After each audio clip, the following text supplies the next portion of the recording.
एक शीतल आरती होती है। मेरी जीजियों बड़े सावधानी से सुनिएगा, एक शीतल आरती होती है। कभी अगर तुम्हारे जीवन में अगर कभी तुमको ऐसा लगे कि रोग बड़ा भारी हो चुका है और बहुत भारी रोग मुझे घेरता जा रहा है, या डॉक्टर को दिखाने जा रहे हो और तुम्हें ऐसा लग रहा है कि डॉक्टर कोई बड़ी बीमारी बताएगा, तो उस समय पर शीतल आरती का प्रयोग करें। एक पुष्प हाथ की हथेली में रख लीजिए, एक पुष्प हाथ की हथेली में रख लीजिए, और यहां तक शास्त्र कहता है अगर हो सके तो आंकड़े का अगर पुष्प मिल जाए, तुम्हारे यहां क्या बोलते हैं उसको, मंदार का फूल, आंकड़े का फूल, अकौए का फूल, जो शंकर भगवान पे चढ़ता है, छोटा सा होता है, घुंघरू जैसा होता है वो, उसको तुम्हारे यहाँ क्या बोलते हैं हरियाणा में?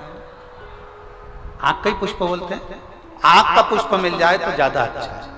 अब उसमें चाहे सफेद हो, चाहे नीला हो, चाहे गुलाबी हो, जैसा भी हो, हाथ में रखने के बाद हाथ में एक लोटा जल, भगवान शंकर के शिवालय में जब आप प्रवेश करें और प्रवेश करते समय भगवान के सम्मुख में जब भगवान शंकर के साक्षी में जब पहुंचे, आपके सामने पूजन में कोई भी सामग्री नहीं है, आपके पास में न दिया है, ना बाती है, ना गर्भवती है, ना चंदन है, ना कपूर है, ना कोई सामग्री है, केवल एक आंख का पुष्प और एक लोटा जल आपके पास में है। शिवालय में पहुंचकर शीतल आरती का प्रयोग करो। 11 बार भगवान शंकर के 11 रुद्रों का स्मरण कर कर जब 11 बार शंकर के शिवलिंग के ऊपर से नीचे तक वो कलश को जब घुमाया जाता है, और घुमाने के बाद वो आंख का जो पुष्प है वो अशोक सुंदरी वाली जगह पर समर्पित कर कर भगवान शंकर को जो जल चढ़ाया जाता है, जो जल समर्पित किया जाता है, डॉक्टर भले तुमसे कह रहा हो कि तुम्हें बड़ी बीमारी के चांस हैं, आप जाकर एक बार चेक कराना, तुम्हें वो बड़ी बीमारी निकलेगी ही नहीं, उस रोग से तुम मुक्त हो। इसको शीतल आरती का प्रयोग किया गया। ये शीतल आरती, इसको शीतल आरती कहा। शिव की प्राप्ति का, एक रोग से मुक्त होने का। अब आपसे कोई कहे कि ये शीतल आरती का प्रयोग सबसे पहले किसने करा, तो आपको ध्यान लगाना है इस प्रयोग को। सोमनाथ जी की कथा का स्मरण करिएगा, सोमेश्वर की कथा का स्मरण करिएगा। आप स्कंद पुराण में, शिव महापुराण में सोमनाथ जी की कथा का स्मरण करिएगा।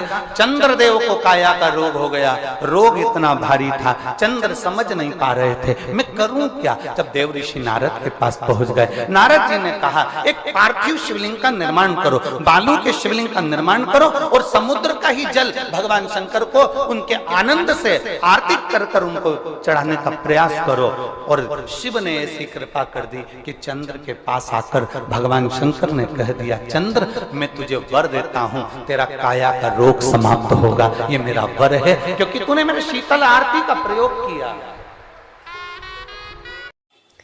मित्रों, पूज्य गुरु जी का ये उपाय अगर आपको अच्छा लगा हो तो वीडियो को लाइक करें, शेयर करें, कमेंट करें, और चैनल पर पहली बार आए तो चैनल को सब्सक्राइब करने के बाद बेल आइकन दबा दें, ताकि आने वाली वीडियो के नोटिफिकेशन आपको तुरंत मिल जाए।